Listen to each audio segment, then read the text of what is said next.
Municipal commissioner గారికి మా యొక్క నమస్కారాలు. ఎలక్షన్ ముందు మరి హౌసింగ్ బోర్డులో అప్పుడున్న అధికారులు 2.5 ఇంచుల పైప్ వేసారు. తర్వాత మేము నీళ్లు వస్తలేవు, ఎందుకంటే అందరికీ చాలామందికి బోర్లు లేవు. మా ప్రాంతంలో హౌసింగ్ బోర్డు ప్రాంతంలో చాలామందికి బోర్లు లేవు, గరీబోళ్ళు ఉన్నారు. అయితే నీళ్ళు వస్తలేవని నా దృష్టికి తీసుకురాగా నేను అప్పటి కమిషనర్ గారి దృష్టికి తీసుకెళ్తే వెంటనే ఆయన స్పందించి ఆ 6.5 పైప్ లైన్ కాంట్రాక్టర్ ద్వారా వాళ్ళకు నిధులు అప్పచెప్పారు. ఎలక్షన్కు ముందు మొన్న నెల 15 రోజుల ముందు వర్క్ స్టార్ట్ చేసిరు, ఒక లైన్ వరకు స్టార్ట్ చేసిరు.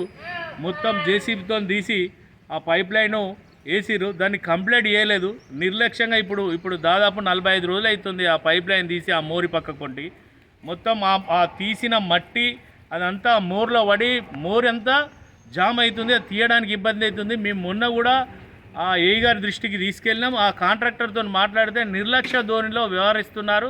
కమిషనర్ గారు వచ్చేది ఎండాకాలం, మా ప్రజలు మమ్మలను అడుగుతుర్రు, అయ్యా కంపల్సరీ నీళ్ళు అనేది ప్రతి ఒక్కరికి రావాలి అని చెప్పేసి ఆలోచన కొద్దీ మరి మా దృష్టికి తీసుకొచ్చారు.